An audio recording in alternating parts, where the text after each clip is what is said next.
Good morning everyone. Welcome to my channel Management Mantra. I am Dr. Barkha Gupta and today we are discussing on management by objective. आज जो मैं topic अपने लेकर आई हूँ वो है मैनेजमेंट बाय ऑब्जेक्टिव, जिसे हम कॉमनली MBO भी कहते हैं, जो पहले तो नहीं लेकिन आज के टाइम पर बहुत ज़्यादा यूज़ किया जाता है ऑर्गेनाइजेशन में, बिकॉज ऑर्गेनाइजेशन भी ये समझ चुकी है कि एम्प्लॉयज़ का जो कनेक्शन है मैनेजमेंट के साथ में वो होना बहुत ज़रूरी है. दैट मीन्स कि टॉप में level, middle level and lower level, इन तीनों को जब साथ में रख के कोई डिसीजन लिया जाता है तो वो डिसीजन ऑर्गेनाइजेशन के पर्सपेक्टिव से बेटर होता है. तो इस जो हमारा ये जो टॉपिक है इसमें हम पढ़ेंगे व्हाट इज़ द MBO, इसकी डेफिनेशंस, स्मार्ट ऑब्जेक्टिव. ये कुछ नया है आप लोगों के लिए, आपको इंटरेस्टिंग भी लगेगा. What is the smart objective वो हम देखेंगे. इसके अलावा हम देखेंगे कि आपका एलिमेंट्स कौन कौन से हो सकते हैं वो देखेंगे. देन बेसिक कैरेक्टरिस्टिक्स क्या होते हैं वो देखेंगे. ओके, चलिए स्टार्ट. अब देखते हैं इंट्रोडक्शन कि MBO होता क्या है. तो MBO जो होता है that is the management by objective. ये एक तरह से एक स्ट्रैटेजिक बिजनेस मॉडल होता है जो डिज़ाइन किया जाता है ऑर्गेनाइजेशंस की परफॉर्मेंस को इम्प्रूव करने के लिए. ठीक है, परफॉर्मेंस को इंक्रीज़ करने के लिए इसे बेसिकली डिज़ाइन किया जाता है. और ये एक स्ट्रैटेजी होती है जो क्लियरली डिफाइन करती है सारे ऑब्जेक्टिव्स को, जो कि एग्रीड होते हैं किसके थ्रू, आपके मैनेजमेंट के through as well as employees के थ्रू. क्योंकि मैंने बताया कि इसमें MBO में बेसिकली जो मैनेजमेंट बाय ऑब्जेक्टिव है इसमें आपके एम्प्लॉयज़ और मैनेजमेंट दोनों ही इन्वॉल्व रहते हैं. एक सिंपल लैंग्वेज में अगर मैं बताऊं तो मान लीजिए कि कोई मीटिंग हो रही है, उस मीटिंग में आपके top level employee, middle level employee as well as जो आपके लोअर लेवल एम्प्लॉय हैं वो तीनों ही इसमें मौजूद रहेंगे. और उन तीनों के सामने जो ऑर्गेनाइजेशन अपना टारगेट अचीव करना चाहती है, अपने जो गोल्स रखना चाहती है, उन गोल्स को ये बताएगी. और उन गोल्स को अचीव करने के लिए ऑब्जेक्टिव्स जो होते हैं वो डिसाइड किए जाते हैं. इन सभी के ऑब्जेक्टिव डिसाइड किए जाते हैं. सभी को आपकी रिस्पॉन्सिबिलिटीज़ प्रोवाइड की जाती हैं, सभी के रोल्स सबको बताए जाते हैं. और जब ये तीनों ही उस पर एग्री होते हैं उसके बाद इन रोल्स को कम्युनिकेट किया जाता है इनके लिए. तो असाइन हो जाता है. असाइन होने के बाद में, क्योंकि इसमें ये तीनों ही मौजूद है, इसलिए यहाँ पर गोल्स को सभी को क्लियर होते हैं और ऑर्गेनाइजेशन की परफॉर्मेंस अच्छी तरह से इम्प्रूव हो जाती है. कहीं भी कोई यहाँ पर कॉन्फ्लिक्ट जो है वो नहीं होता है. कॉन्फ्लिक्ट क्यों नहीं होता है? क्योंकि लोगों के थ्रू ये चीज़ जो होती है वो एक्सेप्टेड है, इसलिए. ओके, तो दैट इज़ दी MBO, अगर एक सिंपल लैंग्वेज में समझे तो. अच्छा, अब ये बात आती है कि मैनेजमेंट बाय ऑब्जेक्टिव ये टर्म दिया किसने. तो ये जो टर्म है ये फर्स्टली आपका गिवन था, जो दिया गया था वो दिया था मैनेजमेंट गुरु जो है पीटर ड्रकर, उनके थ्रू दिया गया था 1954 में, जो इन्होंने अपनी एक बुक थी प्रैक्टिस ऑफ मैनेजमेंट उसमें बताया था. तो management by objective given by the Peter Drucker in 1954 in his book the practice of management. Okay, next देखते हैं. यस, मैनेजमेंट बाय ऑब्जेक्टिव्स के कुछ अदर्स नेम भी होते हैं. अगर देखा जाए इसके नाम बिल्कुल इसको डिनोट भी करते हैं. First management by result and second है आपका pride, that is called the performance, results, individuals development, evaluation. Okay, now let's move for the definitions. What are the definitions of performance MBO. क्या definition हो सकती है? एक simple सी definition है, a system in which manager and their employees jointly decided the goals, area of responsibilities and the desired result. जैसा मैंने अभी थोड़ी देर पहले बताया भी था, एक मीटिंग कंडक्ट होती है, उसमें सभी को इन्वॉल्व कराया जाता है. वही यहाँ पर भी है कि एक ऐसा सिस्टम होता है जहाँ पर मैनेजर्स, एम्प्लॉयज़ साथ में मिलकर गोल्स डिसाइड करते हैं. ठीक है, एरिया ऑफ रिस्पॉन्सिबिलिटी डिसाइड करते हैं, एज वेल एज फिर देखते हैं कि क्या हमारे डिजायर्ड रिजल्ट है उनको डिसाइड करते हैं. तो उसके बाद फिर लास्ट में इनका अप्रेजल और परफॉर्मेंस अप्रेजल या परफॉर्मेंस इवैल्यूएशंस वगैरह किया जाता है. तो that is the simple definitions of MBO. Now MBO follow the smart rule. Yes, smart rule. MBO smart rule को फॉलो करता है जब वो अपने ऑब्जेक्टिव्स को सेट करता है. और ये स्मार्ट रूल ऑर्गेनाइजेशंस में यूज़ करना बेटर होता है अगर आप अपने ऑर्गेनाइजेशंस के ऑब्जेक्टिव्स को सेट कर रहे हो. अब ये स्मार्ट रूल होता क्या है? SMART. Let's see. So as denoted as a specific, that means जो भी टारगेट आप बता रहे हो, आप जो टारगेट अपना अचीव करना चाहते हो वो target a specific area for improvement. जो MBO जिसके लिए आप मीटिंग कंडक्ट कर रहे हो तो वो आपका स्पेसिफिक होना चाहिए। नेक्स्ट आता है आपका M, that is measurable. Quantify और suggest an indicator of progress. जो भी आप डिसाइड कर रहे हैं goals, that should be measurable. ये मेजरेबल होने चाहिए। मतलब आपका टारगेट पहले अगर 10% था कि आपने 10% अचीव करना है आपको 2 डेज के अंदर, तो 10% आपका टारगेट अचीव होना ही चाहिए। That is the measurable. फिर आपने कहा कि आपका जो 50% वर्क है वो आपका कंप्लीट हो जाएगा कितने दिन में, वो आपका 5 डेज में कंप्लीट हो जाएगा, तो वो आपका 5 डेज में कंप्लीट होना चाहिए। तो दैट इज़ दी कि जो आपका टारगेट है वो आपका मेजरेबल होना चाहिए। ठीक है। Now the next one is A denoted as a assignable. Like आपको असाइन करना चाहिए जो भी रूल्स एंड रेगुलेशन, जो भी रूल्स एंड रिस्पॉन्सिबिलिटीज़ हैं वो किसकी है, कौन उसे बेयर करेगा, तो वो आपकी स्पेसिफाई होनी चाहिए कि किसे काम दिया जाना है। नेक्स्ट आपका आता है R, that is the realistic. Yes, ये चीज़ बहुत इंपॉर्टेंट है कि जो भी पॉइंट आप बता रहे हो, जो आप ऑब्जेक्टिव्स रख रहे हो, जो टारगेट्स आपने बनाए हैं वो रियलिस्टिक होने चाहिए। ऐसा नहीं है कि जस्ट इमेजनरी बेसिस पर आपने सारा काम किया हुआ है। No, that should be measurable. वो आपके दैट शुड बी रियलिस्टिक होने चाहिए। तो जो भी आपके रिजल्ट्स हैं वो रियलिस्टिक होने चाहिए, जिसे हम अचीव कर सकें और देख सकें कि हमारे जो अवेलेबल रिसोर्सेज हैं उन्हीं में वो अचीव हो पाएगा या नहीं हो पाएगा। ये सारी चीज़ों को ध्यान में रखकर आपको उन्हें बनाना चाहिए। नेक्स्ट आपका आता है टाइम बाउंड। टाइम बाउंड ये आपका T डिनोट कर रहा है।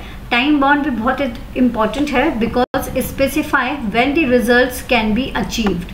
आपका रिजल्ट कब अचीव होगा उसके लिए एक आपको डेडलाइन या फिर एक टाइम डिसाइड करना पड़ेगा।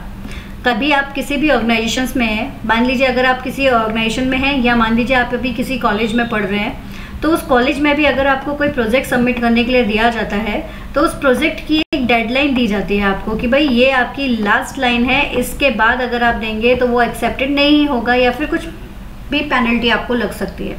तो वो डेडलाइन रिक्वायर्ड होती है किसी भी टास्क को कंप्लीट कराने के लिए। अदरवाइज क्या होता है, हम टालते जाते हैं कामों को, तो उससे बचने के लिए टाइम बाउंड होना ज़रूरी है। ठीक है, तो that is all about the smart objectives. I hope you can understand. ये स्मार्ट ऑब्जेक्टिव्स के पॉइंट्स हो गए। नेक्स्ट आ जाइए elements of MBO। Elements of MBO मतलब क्या क्या कंपोनेंट्स हैं जिससे मिलकर आपका MBO बन रहा है। ठीक है, तो एलिमेंट्स ऑफ MBO या हम कह सकते हैं कंपोनेंट्स ऑफ MBO। तो वो कंपोनेंट्स कौन कौन से हैं? पहला कंपोनेंट आपका आ रहा है job related objective. First component is job related objective. Job related objective का मतलब है कि एक आपका बनना चाहिए कॉमन ऑब्जेक्टिव। एक आपका बनना चाहिए कैसा? Common objective. और उस कॉमन ऑब्जेक्टिव्स या कॉमन गोल को अचीव करने के लिए इंडिविजुअल्स जो गोल्स हैं वो अलग से बनने चाहिए। मतलब आपका जब भी जॉब रिलेटेड ऑब्जेक्टिव की बात की जाती है तो बिना जॉब रिलेटेड ऑब्जेक्टिव्स के आपका MBO कंप्लीट होगा ही नहीं। ठीक है, तो अगर आप अपने MBO को कंप्लीट करना चाहते हैं तो ऑब्जेक्टिव डिसाइड करना ज़रूरी है। तो वो ऑब्जेक्टिव आपके जॉब के रिलेटेड होंगे। तो कुछ ऑब्जेक्टिव्स होने चाहिए जो इंडिविजुअल्स के हों। मतलब एक आपने कॉमन ऑब्जेक्टिव बना लिया है, उस कॉमन ऑब्जेक्टिव्स को अचीव करने के लिए आपने इंडिविजुअल्स ऑब्जेक्टिव्स बनाए हुए हैं। ठीक है, नेक्स्ट आपका आता है ग्रोथ ऑब्जेक्टिव। ग्रोथ ऑब्जेक्टिव जो रहता है ये बेसिकली ये फोकस करता है, मतलब ये हमारा जो कंपोनेंट है या एलिमेंट है ये फोकस करता है लॉन्ग टर्म्स के लिए। This is focus on the long terms goals, कि हमारे लॉन्ग टर्म्स में ऑर्गेनाइजेशंस में क्या गोल्स अचीव होने हैं उनको ये लेकर चलता है। और जो हमारे इंडिविजुअल की ग्रोथ है उसके थ्रू कैसे आप ऑर्गेनाइजेशंस की ग्रोथ को अचीव करते हो, that is the main target. Now the next one is performance appraisal. Performance appraisal आपको भी पता है ये बहुत इंपॉर्टेंट होता है MBO के लिए, क्योंकि अगर आपने देखा है कि जो इवैल्यूएशन है इंडिविजुअल्स का, आपने उनको टारगेट तो दे दिया है, अगर वो टारगेट उनके अचीव हो रहे हैं या नहीं हो रहे हैं उसे इवैल्यूएट करना भी ज़रूरी है। तो उसे इवैल्यूएट करने के लिए परफॉर्मेंस अप्रेजल किया जाता है। और अगर जो लाइक एम्प्लॉयज़ के जो एफर्ट्स हैं उसे बेटर करने के लिए और एम्प्लॉयज़ के जो एफर्ट्स हैं उनको ध्यान में रखकर उनको अप्राइज़ किया जाना ज़रूरी है। तो इसलिए ये एक बहुत इंपॉर्टेंट होता है एमबीओ के लिए कि भाई सामने वाला काम तो कर रहा है बट उसे रिजल्ट भी चाहिए ना, तो अप्राइजल उनके लिए एक रिजल्ट होता है।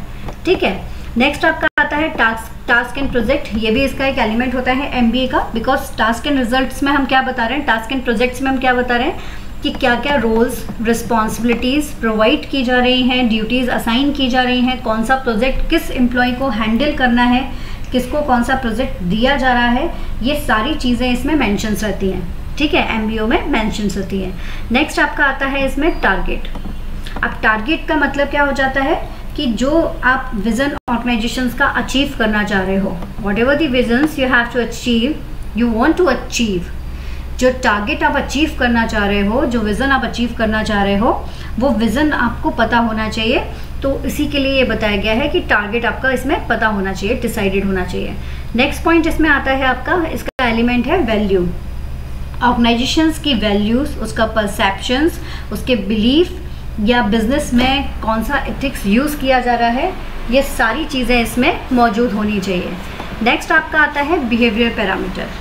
बिहेवियर पैरामीटर्स आपको बताता है कि मैनेजमेंट कैसे इंडिविजुअल्स का जो इंडिविजुअल्स के लिए क्या क्या उसने कोड ऑफ कंडक्ट बनाए हुए हैं, क्या क्या उसने रूल्स एंड रेगुलेशंस बनाए हुए हैं, और क्या क्या उसने लाइक एक पर्टिकुलर सिचुएशंस में उसे किस तरह का रिस्पॉन्स करना है। इन सारी इंफॉर्मेशंस को पहले से ही डिफ़ाइन कर देना चाहिए, पहले से ही एक तरह से रिटन में उनको दे देना चाहिए, जिससे कि कोई भी अगर टास्क होता है तो वो उसके करने के लिए कितने ज़्यादा अकाउंटेबल हैं ये वो जानते हों। तो they are the basic elements of MBO जो कि यूज़ किए जाते हैं और एमबीओ को जब हम क्रिएट करते हैं उस टाइम पर। ठीक है, तो दे आर दी एलिमेंट्स और they are the components of MBO. Clear? That is the characteristics of MBO. What are the basic characteristics of MBO? Let's see. जो हमारा एमबीओ है वो हमारा गोल ओरिएंटेड होना चाहिए। गोल ओरिएंटेड होगा अगर, तभी सारे एफर्ट्स जो हैं वो हम अचीव करने के लिए होंगे। हमारे जितने भी एफर्ट्स हैं वो हमारे गोल फॉर्मेशंस जब किया जाएगा उसी को अचीव करने के लिए किए जाएंगे, इसलिए गोल ओरिएंटेशन होना बहुत ज़्यादा ज़रूरी है। नेक्स्ट आपका आता है यूनिवर्सली एक्सेप्टेबल।